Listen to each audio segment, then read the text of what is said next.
King Randall, a community activist and the founder of the X for Boys Prep School in Albany, Georgia.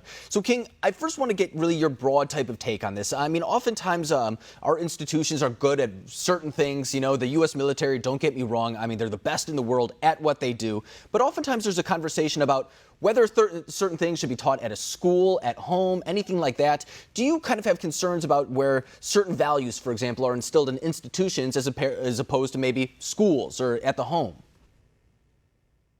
Right, absolutely. I definitely feel like there are a lot of things that need to be taught at school because many things aren't being taught at home, especially with the absence of a lot of fathers in the home, especially in the Black community in particular. A lot of children aren't learning those things that they need to know to survive.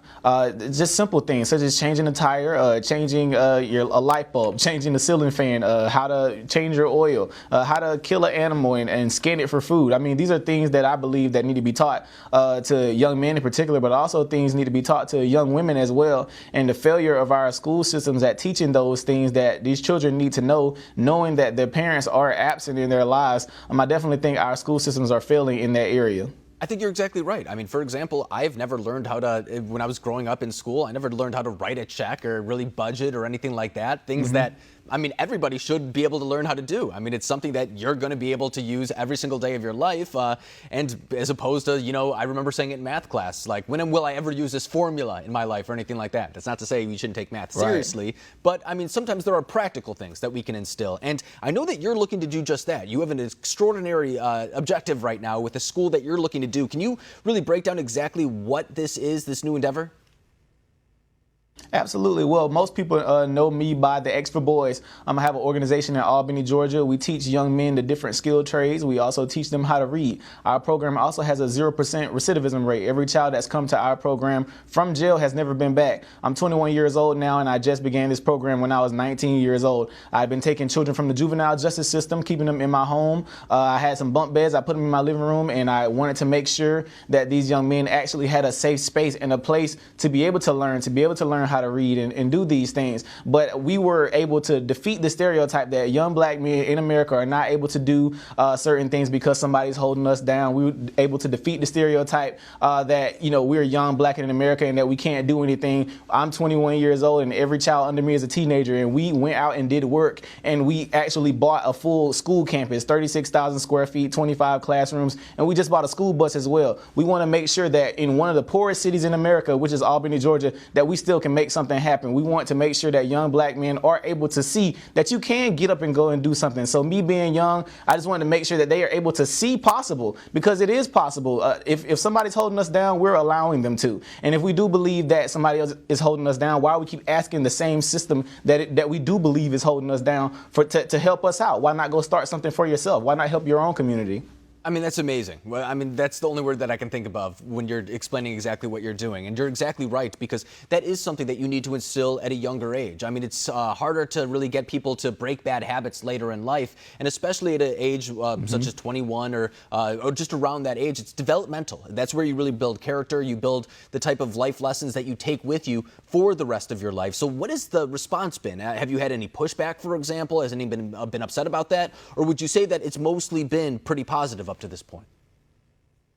It's been pretty positive. Of course, some people have, you know, a different issue with me because I'm young, of course. And of course, I do consider myself conservative. So a lot of people have issue with that until I explain it. Many people in the Black community, we love to, you know, scream about Brother Minister Malcolm X and things like that. But people try to reduce Malcolm X down to violence, and that's not what he was about. He was saying, if you simply believe that you are in an oppressive system, why not create a system of your own? Why are you asking the system that you believe is oppressing you to help you out? Why not go start your own schools? And he also said, he was like, how are we going to have immigrants come to our country with nickels and dimes and no education, come here, set up stores, develop those stores into larger stores, develop those stores into industries, which creates job opportunities for their own kind? Brother Minister Malcolm X said he feels like that we're not in a moral position to point the finger today at the white man and claim that he's discriminating against us for not setting up jobs in his stores that we hadn't set up for ourselves. So how are we going to claim that the school system is you know, not taking care of our children and teaching them them what they need to know when we haven't created our own schools? Why haven't we created our own factories? Why are we still begging and pleading and asking when we can just simply go do for ourselves? And for people that believe that we can't do it, me and some teenagers just absolutely went and did it. We defeated the stereotype in at one time, the fourth poorest city in the United States.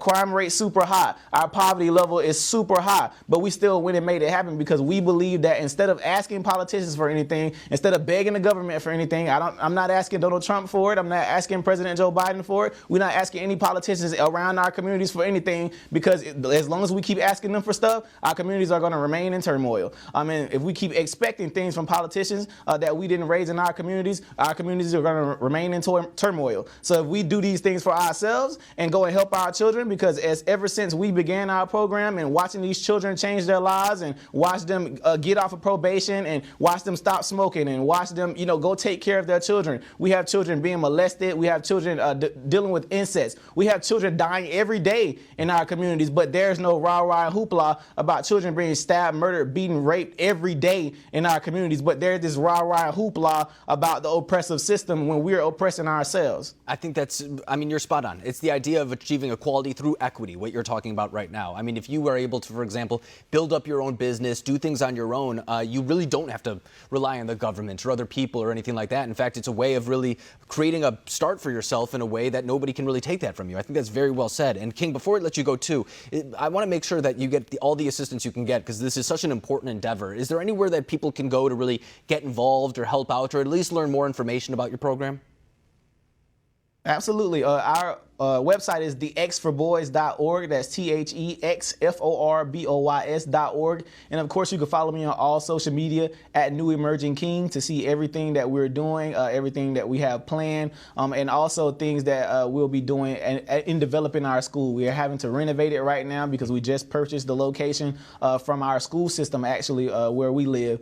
So we have to renovate it, have to get accredited, have to get educators, etc. And we actually do need all the help that we can get. Yeah, well, I'm going to make sure that I keep a close eye on what you're doing right there, because as I said, it's such an important endeavor that you're going out right now. But King Randall, I can't appreciate it enough for not only what you're doing right there, but coming on this program and laying out the vision as well. Thank you. No, thank you for having me. Absolutely.